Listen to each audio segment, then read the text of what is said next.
안녕하십니까. 정화 일간 팔자의 갑진년 신수복입니다. 일간 정화가 올해 천간 간목을 보게 되면 문서를 받습니다. 문서는 새로운 계획, 프로젝트, 플랜을 뜻하는데 이것이 길할 것인지 흉할 것인지 염두에 두고 판단에 들어가게 되면 답이 나오게 되어 있죠. 제가 용어를 썼는데 용어는 함축성이 있어서 팔자를 이해하는 데 많은 도움이 됩니다. 또 전달력도 굉장히 뛰어납니다. 친숙해진다면 팔자 공부에도 많은 도움이 될 것입니다. 중국 공산당의 시진핑 주석의 팔자입니다. 5월달에 정하는 근록격입니다. 더울 때인데 조우가 필요한데 개수가 투인데 이 개수가 7살이네요.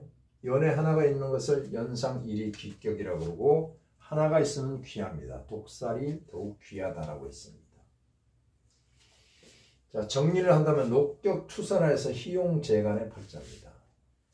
근록격 팔자가 살이 투했습니다. 그래서 희신용신을 제 관을 쓰는 팔자다라고 볼 수가 있습니다. 화신극제하여 이복형제수요.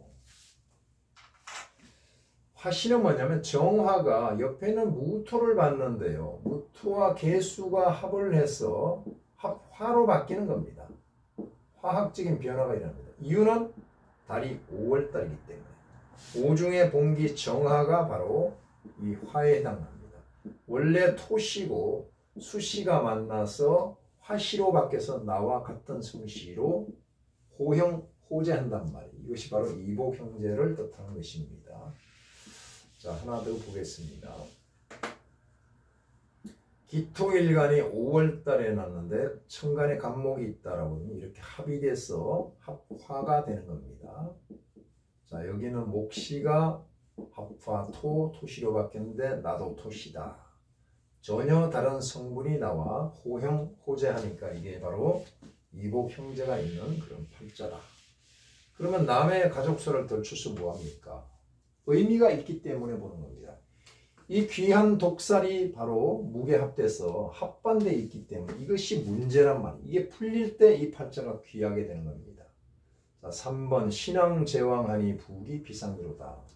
신이 왕하죠. 5월달에 나서 사오미 화국을 놓고 무게합화가 돼서 팔자 전국을 화세가 장악을 하고 있습니다. 즉 권력을 장악한다는 뜻도 됩니다. 신왕하고 제가 왕한 것은 뭡니까? 제가 원래는 원령을 얻지 못해서 왕하다는 용어를 쓰면 안 됩니다만은 사유축 금을 두고 삼합을 두고 신금이 투해서 왕하다고 해도 무방합니다. 신왕제왕하니 부기, 부와 기가 비상, 보통이 아니다 이런 뜻이죠. 보통 사람을 넘어섰다. 그런데 아쉬운 점은 이 개수가 조우도 되고 귀를 주관하는데 약하단 말이에요. 약한데 제자 약살하고 있습니다. 제자. 약한 살을 제가 생해주고 있습니다. 이 개수는 축중 개수의 뿌리를 내리고 사유축 금이 된 중에 신금이 생해주고 있단 말이에요. 약한 살을 제가 자양해주고 있다. 이것은 제자 약살이라고 합니다. 그러면 개수가 살아났죠. 그래서 존귀한 명인 겁니다. 팔자가. 칭찬하는 게 아니라 팔자풀이하는 겁니다. 천전지기하니 극품지존이다. 칭찬하는 거면 화끈하게 해버려야죠. 천간에 있는 모든 글자가 지지에 천을기인을 두고 있어요. 그래서 극품의 지존의 팔자의 종기명이다. 자, 개수는 어떻습니까? 사화가 바로 천을기인이죠. 무토의 천을기는 뭡니까? 축토입니다. 정화의 천을기는 유금이고요. 신금의 천을기는 오화란 말이에요. 전체가 천을기인으로 짜여있어요. 극품의 지존의 팔자인 것만은 사실이에요. 저는 뭐 칭찬하고 싶지 않습니다만 팔자가 그렇습니다. 그 자리에 아무나 올라가는 자리는 아니죠. 시황제라고 하는 이유가 바로 이런 데 있습니다. 자, 초년합살하여서 길화위용이다. 그러나 이러한 지존의 팔자도 초년에 살이 합의돼서 길한 것이 흉으로 되어 있단 말이에요. 초년은 뭡니까? 목화운입니다. 목화운이 들어올 때는 뭡니까? 무게합이 그대로 견지가 되는 겁니다. 유지가 돼서 개수가 작동을 못해요. 귀가 작동을 못한다는 얘기입니다. 귀하지 않다는 얘기죠. 흉하다고 했잖아요. 자, 그런데 이것이 풀리게 되면 그때부터 귀하게 됩니다. 자, 7번 목화운중 녹록고초. 초년 합살이 돼서 길화위용. 그래서 목화운중에는 녹록고초. 녹은 뭡니까? 이 자갈녹자입니다. 자갈밭을 헤맬 정도로 고초가 심했다 라고 볼 수가 있습니다. 그런데 개축 수운의 당도하기, 수운당도 일발열애. 수운의 당도함과 동시에 일발, 한번 발전하기 시작하더니 마치 우레처럼 일어서는구나. 수운당도. 왜 그럴까요? 개수가 와서 무게합을 해서 빗장을 풀어버리니까 개수가 살이 이제 작동을 하기 시작하고, 이 축은 수운입니다. 겨울에 당도하니까 살이 이제 힘을 받았죠. 게다가 축토는 사회축 금이 돼서 제자 약살 역할을 하고 있단 말이에요. 살이 자기 위치에 찾아서 역할을 하기 때문에 바로 일발열애란 말이에요. 상간독단 갑진실행. 이런 팔자가 있습니다. 병화일간이 기토상간을 활용해서 임수, 칠살, 호랑이를 제압하고 다스리는 팔자가 있는데 이것은 푸틴의 팔자죠. 시진핑은 정화가 무토를 활용을 해서 개수, 칠살, 호랑이를 다루고 있습니다. 이것은 진핑의 팔자입니다. 이것은 상관인데 상관이 부정적으로 내가 사용할 때는 독단이 되고 독재가 되는 것입니다.